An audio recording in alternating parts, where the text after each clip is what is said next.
Stephanie White gets a technical foul. Stephanie White getting a technical foul in the game, which they are up by 23 points. Caitlin Clark clapping it up. Everybody in the venue, we're clapping it up. Oh, it feels good, folks. Nobody anticipated what would happen when the Indiana Fever took the court against the Las Vegas Aces on Thursday night. The entire globe watched as what began as a regular season game swiftly devolved into yet another instance of WNBA referee ineptitude.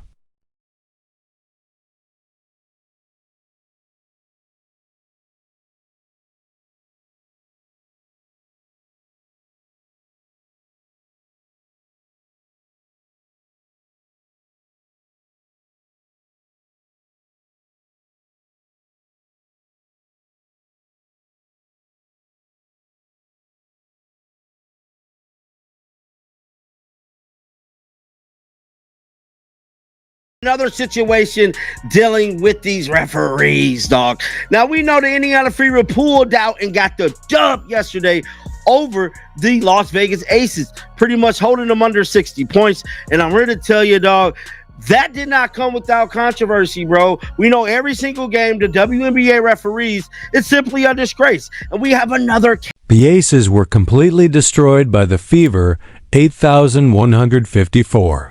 Ending a terrible 16-game losing streak that has persisted since 2019. The truth is, though, that despite the referee's best efforts, Aja Wilson and her team still didn't receive enough gifts from the game. When the Indiana Fever refused to let fraudulent calls decide their fate, we saw the WNBA's biased officiating finally come to light.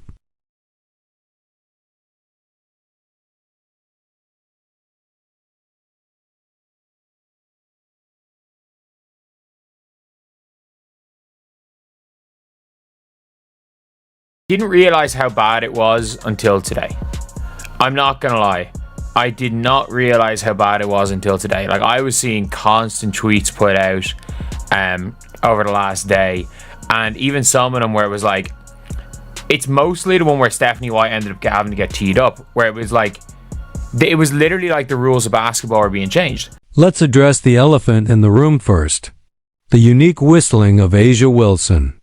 Wilson received calls that would have made even the most forgiving referee blush during the whole match.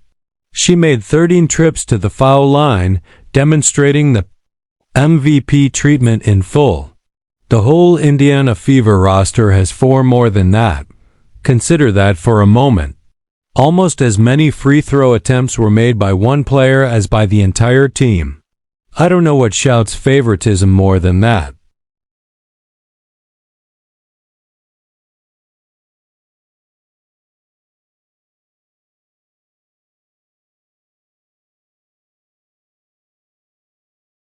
The only player to show up, well, the only players to show up for the Las Vegas Aces was Aja Wilson, the WNBA referees, and Kathy Engelbert.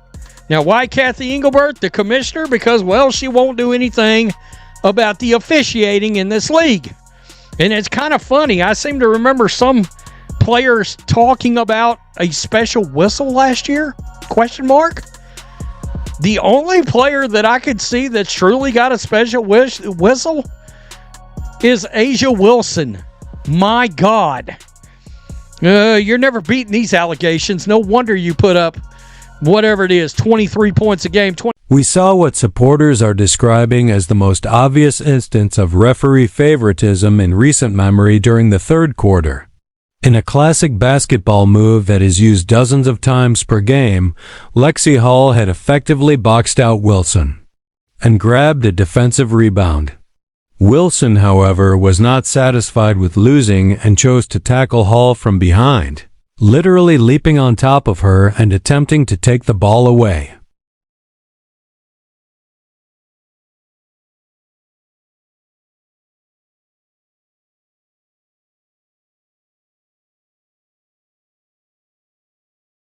This ref is a disgrace to the uniform. This right in front of here. Right in front of her, bro.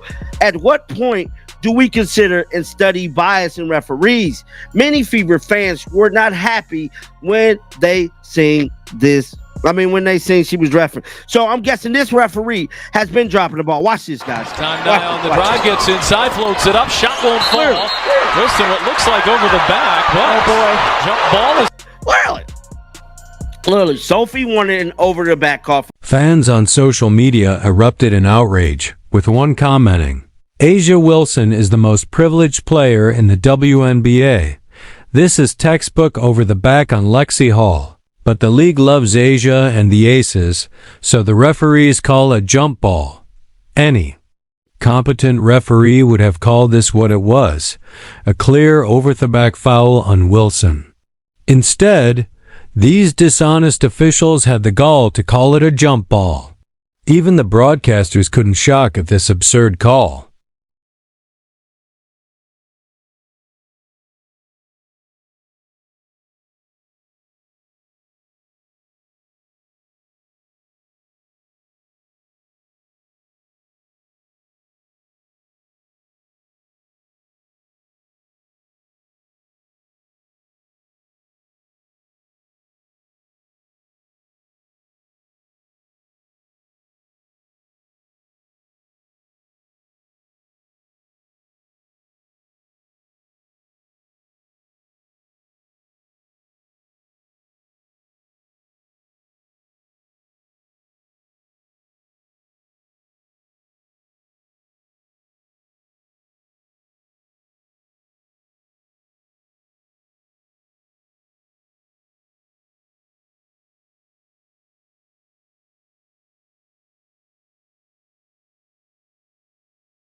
29 points, a huge game from Asia Wilson. The rest of her team didn't show up.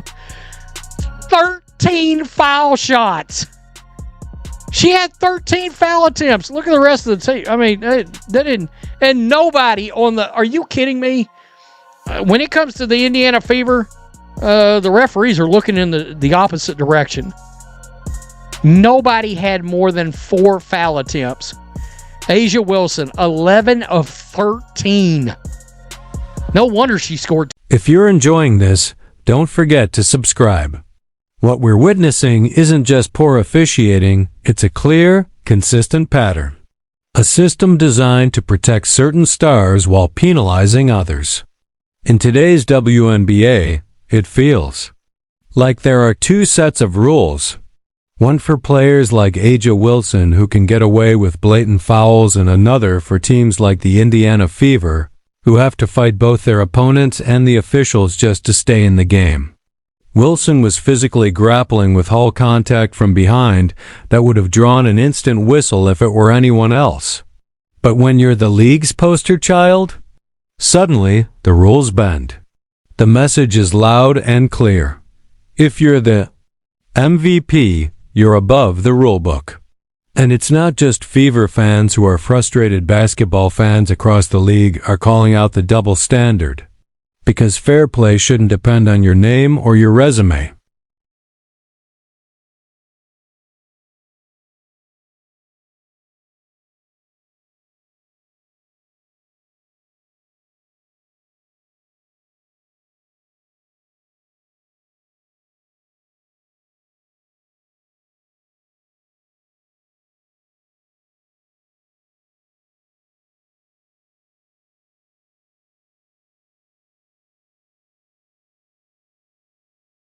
Is on the end line. And by the way, it was a soft foul, but it was a foul. So Michaela Timpson is on the sideline, and she's kind of trying to get her balance. She's on one leg. She's trying to get her balance to get back in bounds. And as she's on one leg, a little bit off balance, trying to get her balance, Asia Wilson just comes in and knocks her over. Did A'ja Wilson hit her hard? No. Did A'ja Wilson hit her hard? No. The referees rightfully called the foul. And somehow, I mean this, somehow they challenged and won. They challenged and won. By the fourth quarter, the Fever were cruising with a 23-point lead, but head coach Stephanie White had seen enough. All game long, the refs had been turning a blind eye, letting A'ja Wilson get away with contact while ignoring obvious fouls. Against Indiana. And even in garbage time, the bias didn't stop. That's when White snapped. She stormed toward the nearest official, her gestures sharp, her voice demanding answers. She wasn't just arguing a call she was standing up for. Her team, the officials, they didn't like being challenged. So they hit her with a technical foul. But here's the powerful part. White didn't back down. She doubled down. After the game, she said, "I don't know if it was frustration boiling over, I just needed to make a point." And she did, loud and clear. It wasn't just about one game. It was about drawing a line in the sand. And her players? They stood taller because of it.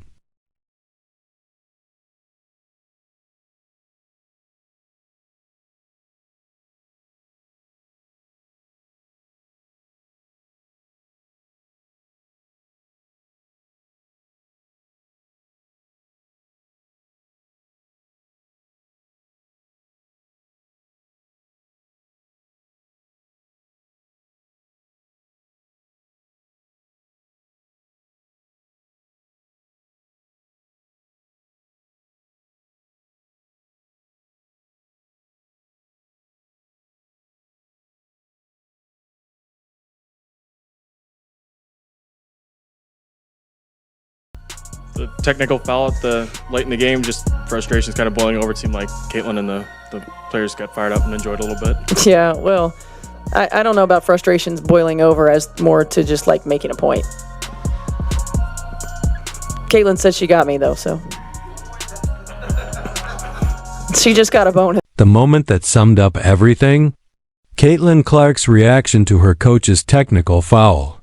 Even while sidelined with a groin injury, Clark shot up from her seat the second the whistle blew, clapping, cheering, like her team had just sealed a championship win. She marched straight over to Coach Stephanie White, high-fived her, and made one thing crystal clear. She was all in on backing her coach. Cameras even caught Clark mouthing, "FYA," as she kept clapping, pure fire, pure passion, the kind that defines her. But this wasn't just about team spirit. This was Clark sending a message. The Fever weren't going to stay silent while the refs played favorites. Not anymore. And after the game, Coach White shared something even more powerful. Clark had instantly offered to pay the fine for the tech. Caitlin said, "She's got me though." White smiled. She just got a bonus. That bonus? From the commissioners. Cup. A subtle nod but a loud message. This team is united. And they're done letting biased officiating define their story.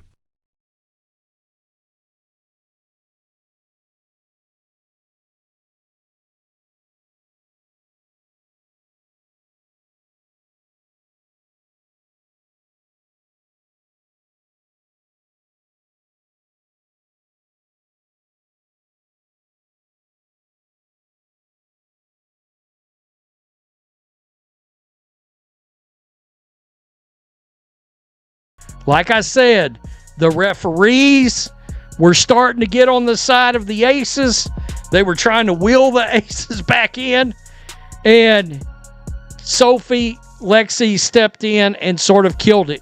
Kelsey Mitchell never took her foot off the gas tonight, by the way.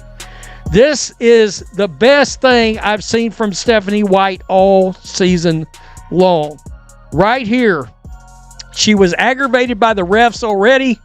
And in the fourth quarter, 5:35 left, Stephanie White lost her shit on the sideline. She lost her shit. And let me just play this right here. Roll it. Lost that lead late. And she's gonna, you see her just losing it up here.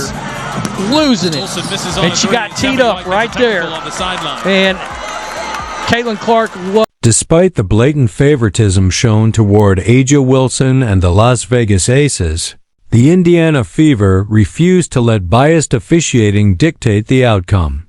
They came out swinging with a defensive intensity that completely smothered the Aces, holding them to just 26% shooting from the field. But this wasn't just defense, it was a statement. No amount of referee protection was going to save Las Vegas tonight. Kelsey Mitchell led the charge with 25 points, while Aaliyah Boston dropped 20, proving just how deep and dangerous this Fever roster truly is. Natasha Howard, the Commissioner's Cup MVP, added 11 points and 10 rebounds in yet another powerful showing. Offensively, Indiana was locked in, shooting a scorching 49% from the field while dismantling the Aces' entire game plan. The first half was especially brutal for Las Vegas. After Wilson's early surge, the rest of the team completely collapsed, hitting just 2 of their next 18 shots and committing 10 turnovers. That's 11% shooting. They really put it on right here. You can see 24 points in the first half for the Aces. I mean, seriously, for the Aces. Points in the paint, 38-20. I mean, it was a dominant win. Las Vegas fans came into this game expecting a blowout, but not the kind they got with Caitlin Clark sidelined and the Fever recently struggling. Many believe this was the perfect setup for A'ja Wilson to dominate. Instead, they watched their so-called elite team fall apart on both ends of the floor. Yes, Wilson put up 29 points on 9 of -18 shooting, but she was alone out there. The rest of the Aces roster combined for just 25 points, hitting only 7 of 43 shots. Not a single other player scored more than 6. It was one of the most lopsided team efforts in recent memory. And even with the benefit of favorable whistles and free throw opportunities, Wilson couldn't drag her team to the finish line. The Aces managed just 54 points, their lowest total all season. 17 turnovers. Poor shot selection and zero rhythm exposed a harsh reality. This team has become far too reliant on biased officiating to stay competitive at the top.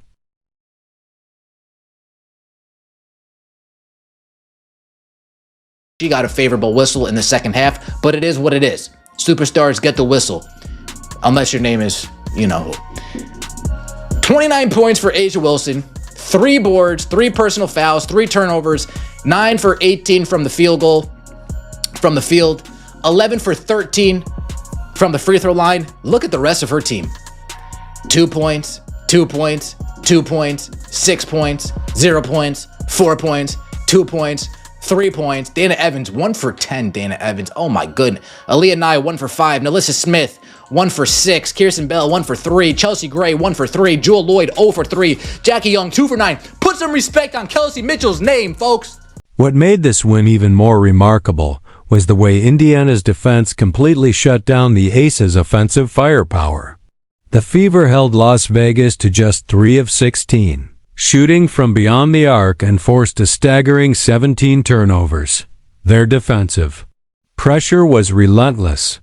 Players like Ari McDonald led the charge, finishing with an incredible +26 ± rating. That defensive dominance turned into offense. Indiana tallied 13 assists on 18 made field goals in the first half alone, showing just how efficiently they moved the ball. They crushed the Aces in the paint, outscoring them 28-10 in the first half, setting a physical tone that never let up. Even when Las Vegas tried to mount a comeback in the third quarter, trimming the lead to 13, the Fever responded instantly. Back-to-back threes from Lexi Hull and Kelsey Mitchell slammed the door shut on any hope of a rally. This wasn't just a win. It was total control from start to finish.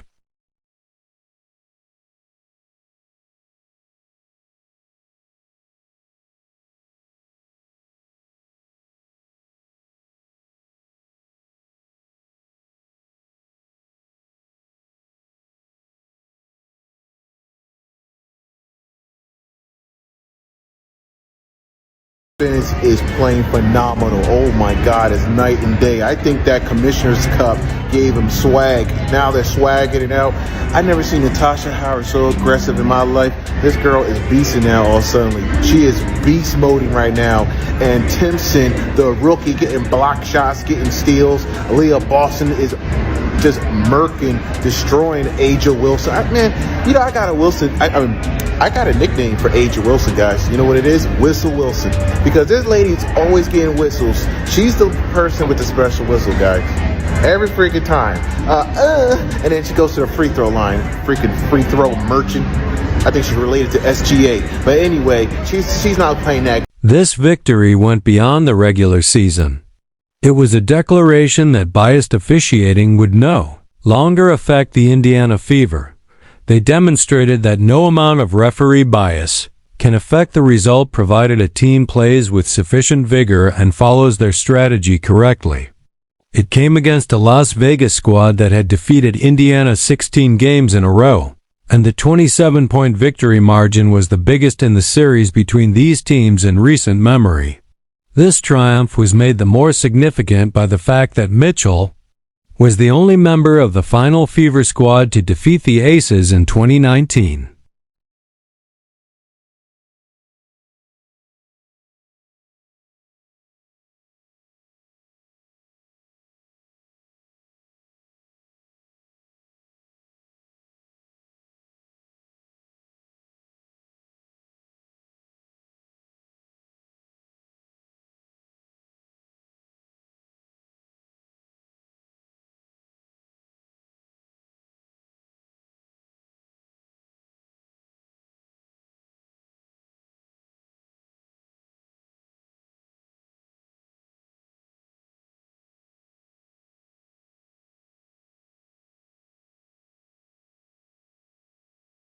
Aaliyah Boston, 20 points, 7 rebounds, 4 personal fouls, and I can tell you right now, 2 of those personal fouls were just Kathy Engelbert picking up the red phone at halftime and saying, yeah, get Aaliyah Boston in foul trouble, and the referee said, say no more, hung up the phone.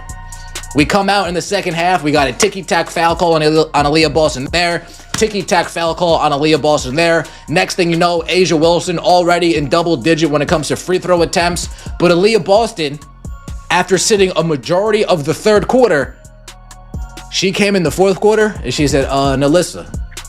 What we saw Thursday night was a spotlight on everything that's broken with WNBA officiating. The league has created an uneven playing field where certain stars get protected at all costs, while others are forced to fight through a different set of rules. The controversial jump ball call involving Aja Wilson wasn't just a bad moment. It was the most obvious example of a deeper issue that's been simmering for years. Coach Stephanie White has been one of the few voices brave enough to speak out, and for that, she's been fined multiple times, penalized not for misconduct, but for telling the truth. Instead of addressing the flaws in referee training and accountability, the WNBA continues to silence those who demand fairness.